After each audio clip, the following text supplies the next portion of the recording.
Let's get to the phone lines. They're jammed. Uh, Tyler, we're going to have to blow right through the break. Rob in New York, line one. Rob, you're live. Good morning, John. Great opening. I want to bring up another point that people are missing with the Somalia thing. Claudia Tenney, Congresswoman Claudia Tenney, pointed it out yesterday on John Solomon's show. We have a thing in the United States called suspicious activity reports, which banks and investment firms are supposed to report. You're not allowed to tell the customer if something looks off, large transactions, this and that. So we, as individuals, can be subject to that, but yet you have a whole bunch of Somalis taking hundreds of millions of dollars out the door through Minneapolis, through JFK, and onto God only knows where. So think about that, because we have to follow a different set of rules, and these virtuous Somalis, who apparently are so great to this country, get away with that. Now, to be fair, we don't have a law that prevents that. You just have to declare your cash when you're traveling. But why not? Why aren't Republicans talking about closing that loophole? You're taking taxpayer money and potentially funding terrorism. This is insane. Absolutely insane that that's allowed to go on. Well, I think It's just, Scott Betson did yesterday. I got to find this clip here. We'll get Tyler to do it. Let me see if I can find this. Well, yeah, I don't. Tyler, I didn't put it in the rundown, but Scott Besson said yesterday that they were going to change that rule, and that had to be investigated when you take large sums of money out. But remember, it was Janet Yellen under Biden who wanted, if Rob, if you sent your daughter a $600 check for her birthday, they wanted that investigated and reported. But yet Somalis can take out $900,000, which they attempted to do the other day, and that's fine. This is where we are, because see, Somalis are part of their base. People try to take what's going on and they want to logicize it. They want to find the logic in it, and then they want to give a logical argument. There's no logical argument. The Somalians, the refugees, the immigrants, the illegals, the drug cartels, all of them, they represent the Democrats' power base for power. And so logic goes out when they're your army and your voters and your base to take over in a communist upheaval. So there's no logic. There's no rationale. It's these are the key elements of my coming takeover. And so we will protect them. They can run ICE agents over. It doesn't matter. We have to protect them. ICE has to go, because every time they deport somebody, we lost a vote, probably 10 votes. That's where this is. And go ahead. And it's not just the Somalis. I mean, now we see why the Biden administration was dumping Haitians in some of these communities. It's all about the census, because the left got the Supreme Court years back to count illegals in the census, so that helps you with the congressional districts. And then on the state and local level, they're letting these guys vote. We know that. We know that in at least 14 states, if you're illegal, you could get Medicaid, and you could even get Medicare Advantage plans paid for by the taxpayer. So while we're busting our butts working, we're just handing out all these benefits like candy to people who are not supposed to be here. And it all goes back to votes. Why do you think they're doing that, Rob? Why do you think they're doing that? It's the apparatus, like you pointed out initially, when the Somali story first broke. That's what nobody's really seeing. It's not just the fleecing of the taxpayer, the money. This is how they have the ground game in play to win elections. Right. And what are Republicans doing? As you say all the time, we can't vote early because of servers on the moon, or vote flipping in Italy, or some other stupid nonsense with algorithms. These guys are winning elections after elections using fraud on the ground. Bingo. And I don't care.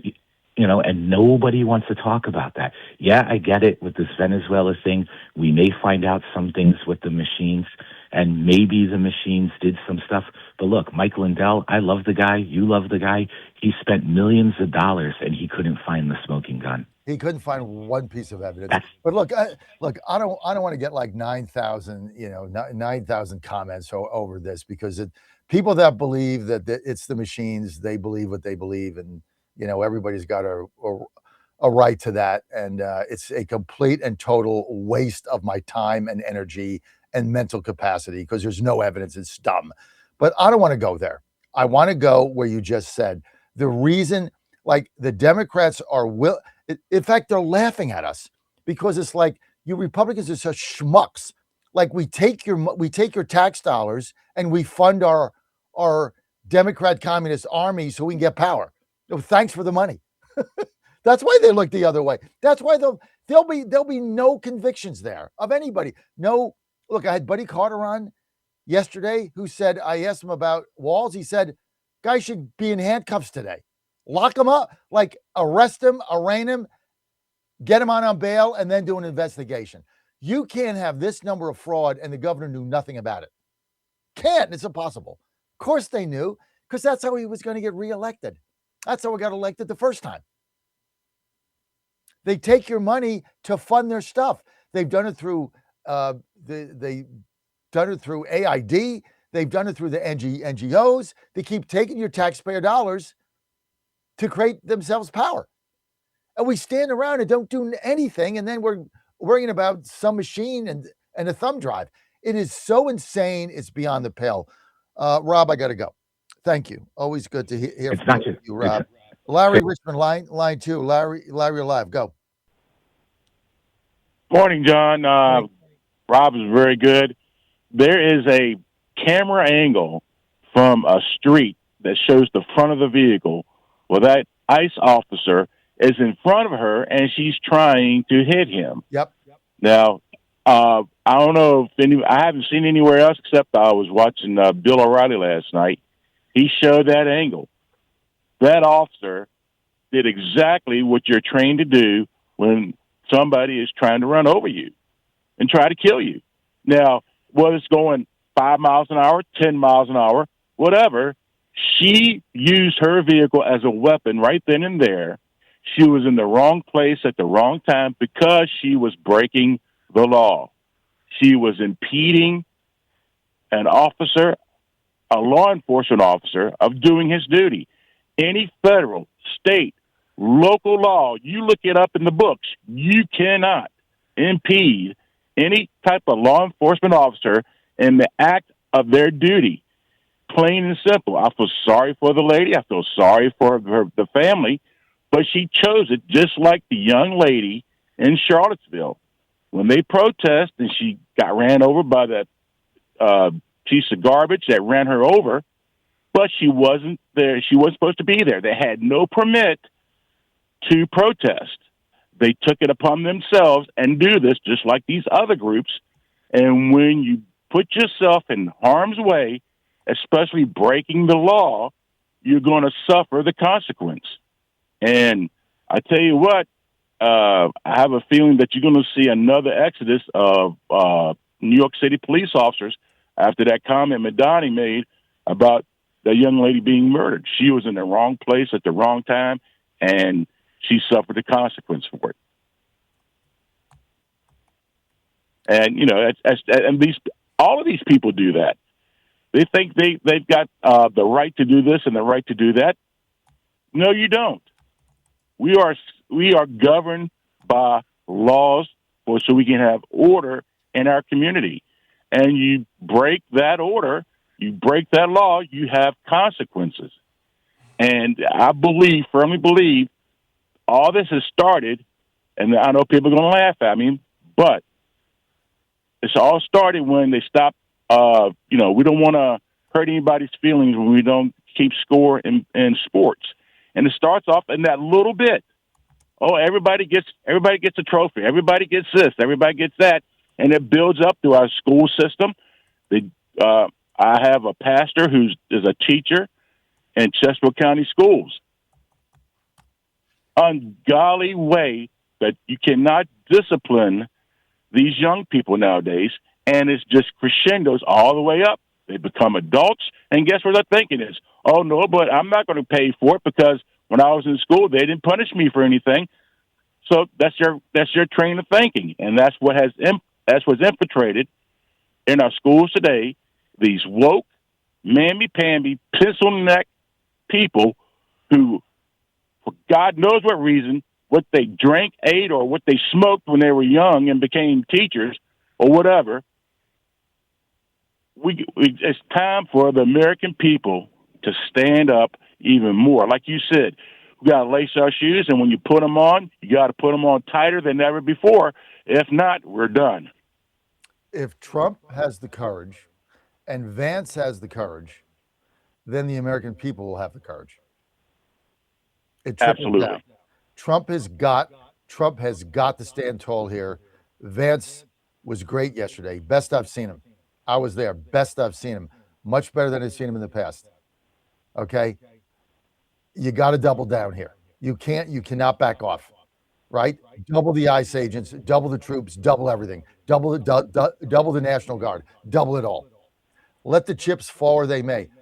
If we continue down this path and we continue to say, no, we're not going to accept this nonsense and we're going to keep people safe, we are going to win the midterms. I'm telling you, dude, people are not going to vote these communists in. They're seeing what's going to happen now. Okay, thank you, Larry. John in New Jersey, line 3. John, you're live. Hey, John, how you doing? Good. Okay, first thing with this Mandani, there is absolutely no way on this planet Earth that Trump took this guy's call in the middle of all this. No way. This guy basically probably absolutely no way. He probably talked to somebody at the White House, said his opinion, and they said, "Hey, yeah, we'll pass this along." If he even got to talk to a person, he probably left a message. So that's a complete and total propaganda to make himself look a lot more important than he really is. I guarantee he never spoke to Trump. Trump's not going to take his phone call.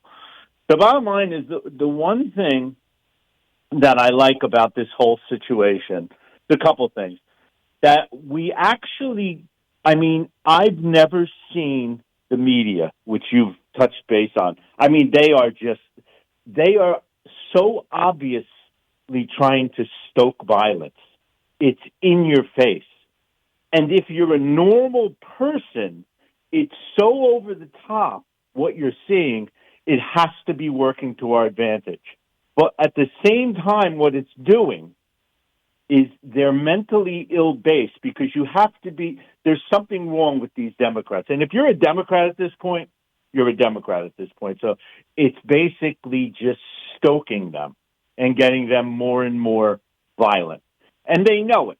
And that's what they're trying to do. But the bottom line is we grabbed the narrative here and we didn't let them run away with it. 4 or 5 years ago, this would have been a mess.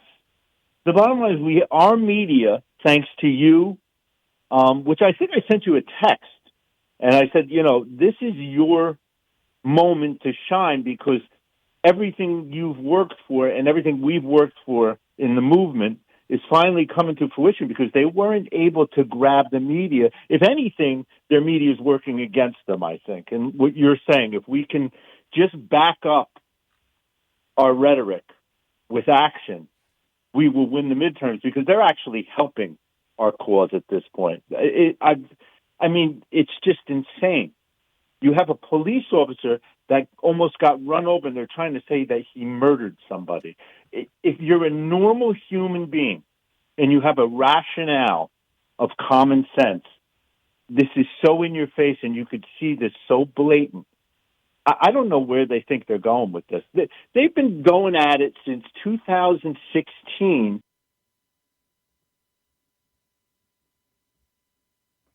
John, did we lose you? No, I'm here. Okay. I want to compliment you on a couple of things you said that I agree with 100%. 5 years ago, we didn't have the wherewithal or the courage to fight this nonsense. George Floyd and everything else. We were afraid. Not me personally. but Republicans scared. Everybody was afraid. And we were intimidated by the media and everything else. And so 5 years later, no. 5 years later, Trump's been through this. He's done with it. We're all done with it. Vance done with it. We're all done with it, right? Flash mobs, pay to play. We get the whole thing. We get they're the communist vote base. We get they're their army. We get they're paid by the NGO. See, now we get it. And that's why we got to double down like we're doing now. If Trump has the courage, we'll have the courage. If Vance has the courage, we'll have the courage. That's what we need. We need courage. And we need to stand up to this. We didn't do it last time. And we didn't have enough media on our side that was basically combating the falsehoods that are going out there.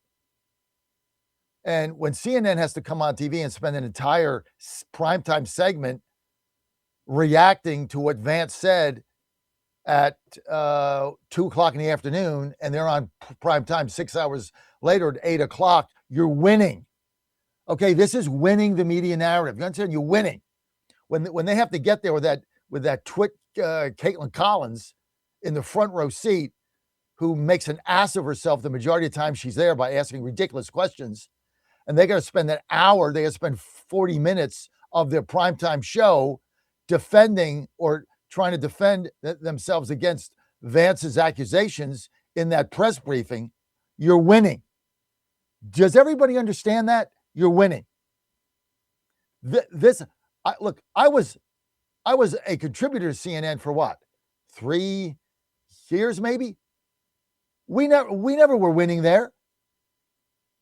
Like I got there, I was on defense twice a week with Don Lemon and Cuomo, etc. There was no winning. Now we're winning the argument because they have to defend themselves. Truth and clarity. We have courage.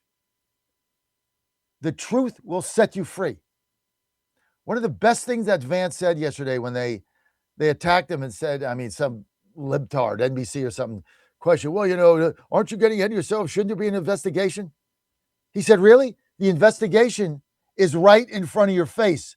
Watch the video. Did you see it? That's my investigation. She tried to kill an officer. That's the investigation. It is in front of your face. See, this is how you got to fire back these people and let them then go on the defensive.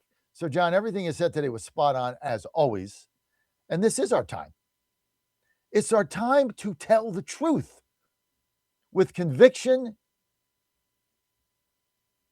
with clarity, and being concise and cogent. That's all you got to do. People say, oh, John, what you do, is so hard. How do you do it every day? And then you go to the White House and then you're doing your TikTok videos and you're on 4 hours a day and you're taking calls. How do you do it? Truth. The truth is your guideline. You don't have to do anything. You just set your compass. It's so easy. I got the easiest job in the world if you want truth and clarity. That's why you called me Godzilla of Truth.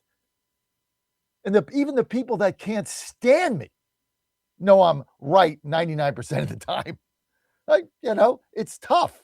But when you follow the light of truth, which we have to do right now, and call out this nonsense, like you just called out Mandami, there's no way President Trump, yes, Mr. Mayor, how can I help you today? I'm in the middle of a crisis. Oh, thank you for your input. You know what? Thanks for, helping run the State Department. Shut up, you friggin' fool. Hold the music. Cindy in DC. We got to take calls. Look, guys, this is a call-in show. I prioritize your calls over everybody except President Trump. I prioritize your calls because I want to hear what you have to say.